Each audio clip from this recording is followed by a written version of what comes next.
Sungai Burong. 5 minit. 5 minit? Ya. Bukan panjang tadi bagi pada pembahas kerajaan. Semua orang 5 minit. Semua Saya orang ada 5 traffic light. Okey, terima kasih Tuan Speaker. Bismillahirrahmanirrahim. Assalamualaikum warahmatullahi wabarakatuh. Salam sejahtera, salam perpaduan dan salam satu Malaysia. Sungai Burong, terima kasih kerana diberi peluang untuk membahaskan usul yang dibawa ini, ialah untuk mengutuk pendakwaan bermotif politik terhadap Datuk Seri Anwar Ibrahim, penasihat ekonomi Selangor, yang merupakan tindakan tidak berasas dari segi prinsip demokrasi. Saya berpendapat bahawa prinsip demokrasi yang diamalkan ialah kita meletakkan undang-undang. Tidak ada siapa di atas undang-undang. Undang-undang tidak mengira mereka orang berpangkat, orang besar, orang yang hebat. Ya. Tetapi kalau mereka melakukan jenayah, mereka hendaklah dituduh, disiasat dan diambil tindakan dan dibicarakan. Pertama. Yang kedua, asas undang-undang. Yang kedua, dia mesti diberikan peluang untuk pembelaan. Ya. Dan pembelaan saya kira dalam kes Datuk Seri Anwar Ibrahim, ia adalah merupakan satu orang kata pembelaan yang cukup panjang, ya, yang cukup orang kata telus, ya. Memail masa 7 tahun, mahkamah melibatkan 9 hakim, pasukan pembelaan daripada Datuk Seri Anwar sendiri. Sri Muda minta mencelah. Telah melantik 5 minit, ya, masih ada 5 minit, ya. Nanti ada bagi 5 minit untuk Sri Muda. Okey, 14 orang bukan pembela di Mahkamah Persekutuan, ya. Dan beribu-ribu jam masa telah diambil untuk memberikan peluang pembelaan kepada Datuk Seri Anwar Ibrahim, ya. Ini tidak pernah ada dalam satu sejarah. Ini sebenarnya untuk memberi peluang yang cukup, ya, dengan orang kata barisan peguam-peguam yang hebat untuk memastikan bahawa keadilan di negara ini dapat orang kata dilaksanakan, ya. Alhamdulillah, kita tahu bahawa keadilan akhirnya telah ditegakkan, ya. Di mana nasib seorang insan manusia, ya, yang tidaklah ada artinya mungkin kepada orang lain, ya, yang telah menjadi mangsa dalam kes ini, tetapi dia Sungai Burong, Batang Kali, Sri Muda, Kota Anggrek minta mencelah. Saya tak benarkan, ya. Beliau tak benarkan, semua tolong duduk. Berani, ya. Namun bukan tidak berani, saya boleh kalau dia bagi masa yang panjang. Namun Datuk Anwar Ibrahim sendiri telah memilih, ya, untuk tidak memberikan lebih daripada sebagai kenyataan di kandang tertuduh, tidak seperti mangsa, ya. Beliau enggan berhadapan dengan pemeriksaan balas. Ia adalah hak beliau sebenarnya di bawah undang-undang, ya.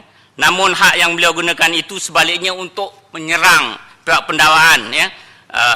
Hakim yang arif, hakim rakan-rakan dia dalam kerajaan, dan beliau dengan itu sendiri menjejaskan reputasinya sendiri, ya. Tuduhannya bukanlah bersifat politik, ya. Kita kena lihat apakah penghakiman yang telah dibuat pada hari pernikahan ini. Kita lihat setiap perkataan hujah-hujah yang diberikan dalam penghakiman supaya kita lebih adil, ya, dan meletakkan kedudukan yang sebenar. Sebagai contohnya, bagi keterangan DNA, Malaysia mempunyai 2 ciri utama dalam aspek penyiasatan DNA. Pertama, kita melakukan 16 bacaan daripada 16 bacaan yang sepadan. Tiada negara yang menuntut keperluan yang lebih tinggi. Yang tertinggi seperti UK dan Amerika hanya membenarkan keperluan bacaan yang lebih rendah. Kesemua bacaan DNA yang menyokong ke sini adalah berpadanan dengan bacaan 16 daripada 16. Dalam erti kata lain, padanan sempurna, ya. Dan kesemua DNA adalah dapati daripada simen yang mana lebih dipercayai berbanding dengan DNA yang didapati daripada Sungai Burong orang sendiri nak mencelah. Tak apa. Saya pun tak bagi juga. 5 minit saya nak habiskan. Lepas ini boleh, ya. Ya. Sebab saya ada masa ni, ya. Bukan tak nak soalan. Sekian boleh, ya. Saya nak beritahu sikit, ya, tapi nanti masa saya potong, saya tak boleh. Ya.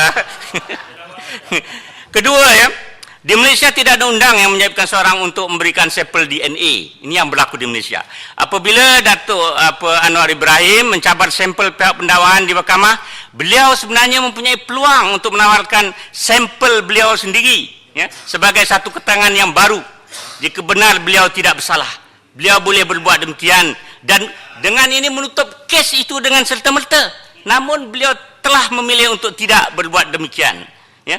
Berkenaan dengan notis alibi Anwar Ibrahim, Datuk Anwar Ibrahim, Beliau pada mulanya telah mengumumkan satu notis alibah yang menyeluruh, namun beliau telah mengabaikan sepenuhnya apabila ia telah dibuktikan palsu melalui rakaman CCTV yang ditayangkan kepada mahkamah. Semuanya ini telah dibuktikan lama dulu. Datuk Seri Anwar Ibrahim juga enggan bersumpah dengan nama Al-Quran mengenai kejadian tersebut. Sebaliknya, mangsa telah bersumpah dengan nama Al-Quran mengenai butir-butir kejadian tersebut di Malaysia dan juga di Mekah yang merupakan penjelasan Ya. sikit. Penjelasan sikit. Ini maklumat fakta Situ, yang di apa ni yang ada di keputusan hakim. Jadi saya kena baca. Siti wai. Ya. Semburong. Kebebasan badan kehakiman, ya. Ini termasuk dalam perlembagaan, ya.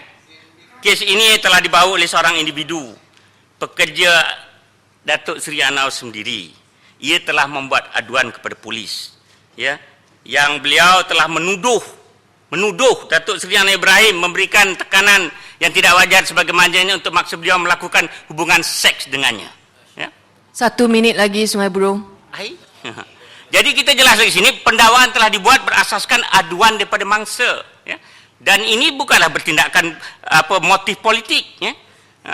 Dan kita jelas menunjukkan bahawa, ya, apabila ada aduan, kes telah disiasat dan dibawa ke mahkamah, maka proses pengadilan itu akan berjalan. Dan dalam kes ini beliau terbukti, ya, bahawa beliau telah didapati bersalah, ya. Cuba kita lihat apa puncanya yang menjadi kes ini berlaku. Kita mesti imbas bagaimana, ya, kita kembali kepada handset yang bertarikh 22 Oktober dan 18 Oktober 1967. Saya ingat ini buat kalinya, ya, seorang ahli parlimen berdiri memegang akuan bersumpah menuduh Datuk Seri Anwar Ibrahim terlibat dalam kegiatan seksual, homoseksual, assault, ya. Dan pada masa itu Datuk Seri Anwar Ibrahim adalah timbalan Perdana Menteri di pihak kerajaan. Yang menuduh dia adalah pembangkang daripada DAP. Siapa orang itu? Orang itu tidak lain adalah arwah Karl Palsing, peguam yang hebat, yang mana pengakuan pelibatan Jenerali Anwar Ibrahim, Datuk Seri Anwar Ibrahim dan kejahatan politik beliau telah lihat. Masa telah mencukupi. Sungai Buloh, tolong duduk. Saya buka untuk dibahaskan. Okey, beri saya 1 minit untuk menggulung. Sudah 1 minit tadi. Sudah. Kerana Sungai Buloh sibuk membaca. Itu sebab masa habis Sungai Buloh tak rasa. Okey, saya dengan ini saya menolak, ya. Menolak usul 17 yang mengutuk pendakwaan bermotif. Orang yang mengutuk motif katanya politik dulu, politik kepada Datuk Seri Anwar Ibrahim, itulah sebenarnya orang yang bermotif politik. Payah